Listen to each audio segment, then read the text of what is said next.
Celé toto video vzniklo ako spomienka na jeden večer, čo sme mali spolu na intráku.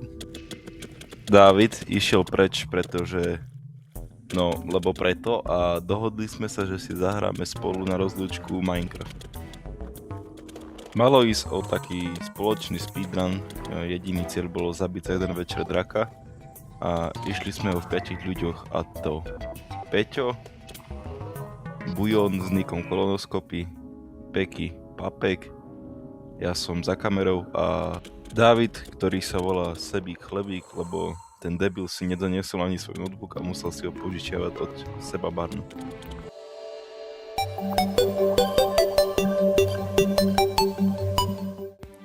Začíname na absolútne najlepšom možnom spavne, čiže polka osádky je zaseknutá v priepasti.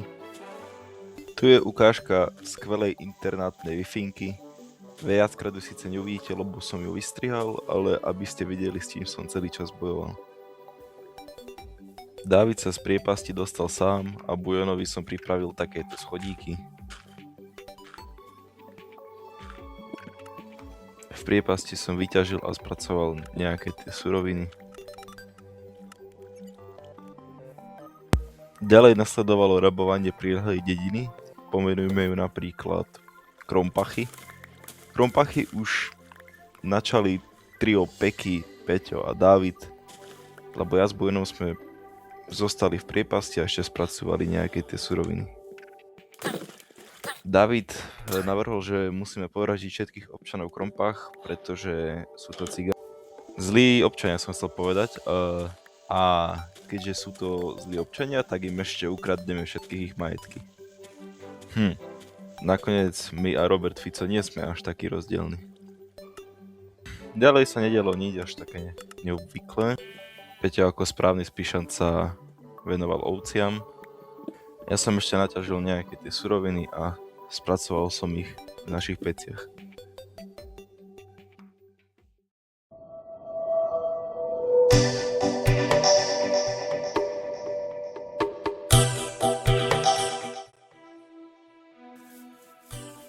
Druhá kapitola by v podstate ani neexistovala, nebyť jednej malichérnosti, skúste si tipnúť.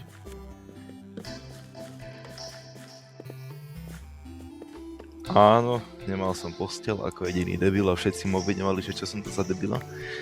Nuž, ale nedostávalo nič iné, než sa len podať späť na útek do Krompach. Chvála Bohu, na pobehovanie len tak hore dole sme mali dosť jedla, takže všetko bolo v pohode. Potom prišla prvá smrť, Dávid vyfasoval grupu do hlavy od agentov Izraela.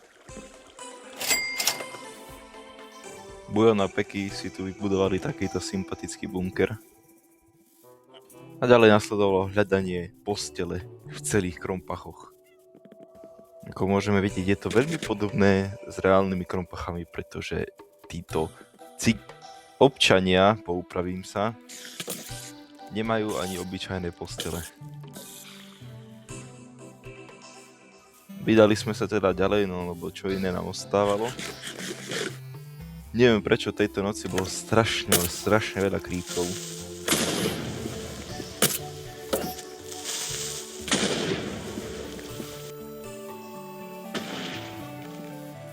Na začiatku som zabudol spomenúť, že hrajeme na ťažkej obťažnosti, ako je tu práve teraz vidieť.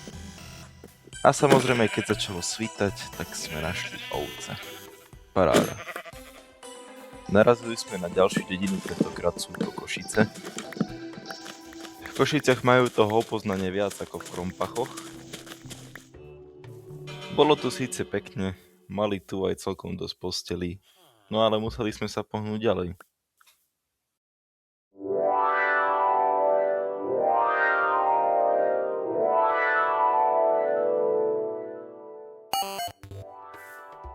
Našli sme rozbitý nether portál, ale v jeho čestke nebol žiaden obsidian.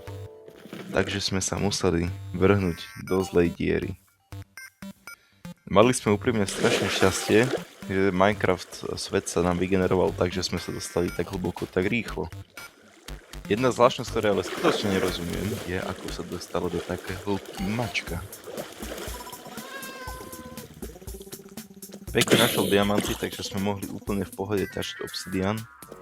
a celá naša snaha tu na zemi bola sprevádzaná útokmi od monštier.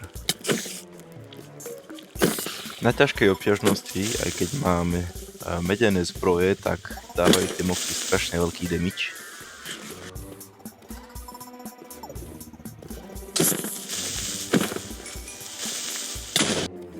Tu nám môžete napríklad vidieť našu protiofenzívu s Peťom, ktorú sme veľmi rýchlo ultovali. Ďalej som len nosil lávu a medelu na obsidian, aby ju mohol Peky vyťažiť. Potom som našiel aj priľahlé jazierko, tak som ju nosil stamadiel.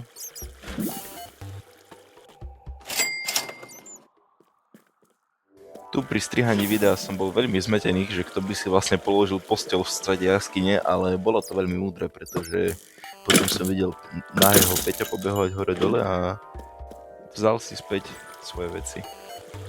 Ďalej naša expedícia išla hore, pretože sme mali už dosť materiálov všelijakého druhu, aj obsidiánu.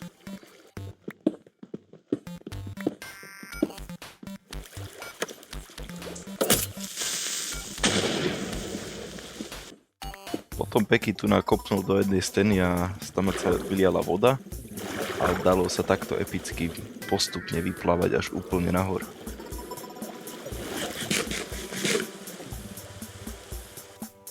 Presunuli sme sa k portálu, kde som začal kútať tento plačúci obsidián, aby potom vlastne Peky len mohol tam priložiť obsidián a mohli by sme zapáliť.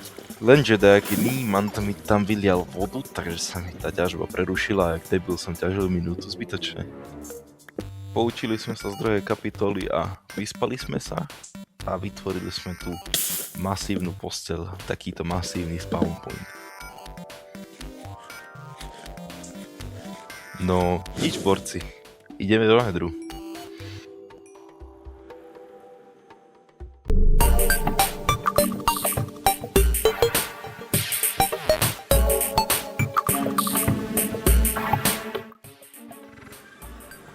Dostali sme ten najlepší spawn, aký je možný.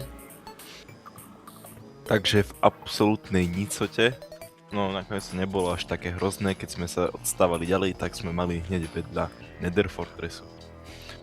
Potom nám došli nehorľavé bloky, takže sme začali stavať v Nedri most z dreva.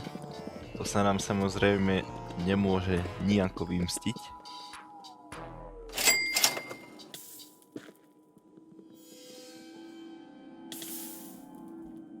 Ďalej sme kopali jak v zmyslu zbavení, len aby sme sa k tej Nether Fortresse dopracovali bezpečne.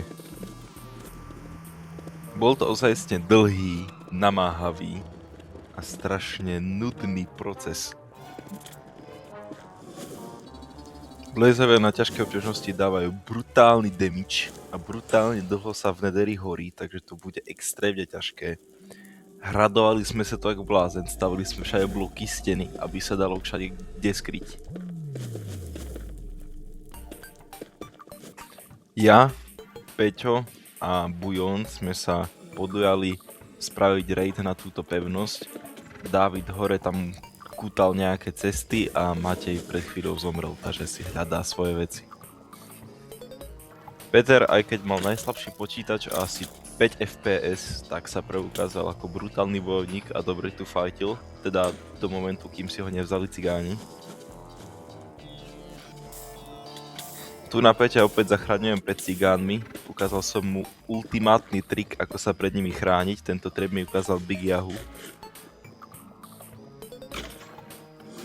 Veľmi ťažko sa tu vlastne komentuje, že by to bolo vôbec zaujímavé, lebo stále to je dookola to isté.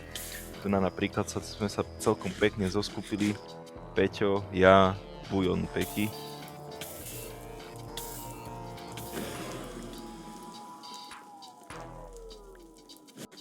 Tu sme využívali špeciálnu stratégiu toho, že všade sme porozpadli boky, takže sme sa mali vždy za čo zakryť. Ďalej to je len o tom istom. Proste dookola zabíjame blazov, aby nám padali tie sprosté blaze rody, na ktorý je strašne nízky drop chance. A tu je moja prvá smrť v našom rane. Samozrejme ma museli obklúčiť všetci to tí bastardi a zahynul som.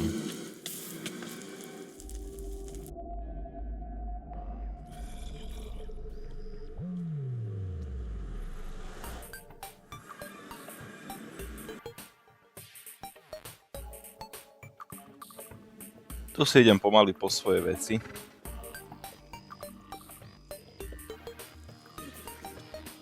Na druhej strane celej fortresky sme si spravili takú malú bejsku, pretože niekto stále zomieral a potrebovali sme uložiť tie veci predtým, než sa despawnú. A tu len ďalšie zábery dookola to isté. Zomierame, ukladáme si veci, rozširujeme našu nederovú bejsku, získavame blaze rody a tak ďalej. Musím ale pochváliť Bujona, ku koncu tam so mnou fightil asi najviac a získal so mnou najviac blaze rodov, takže chválim ťa, Bujon.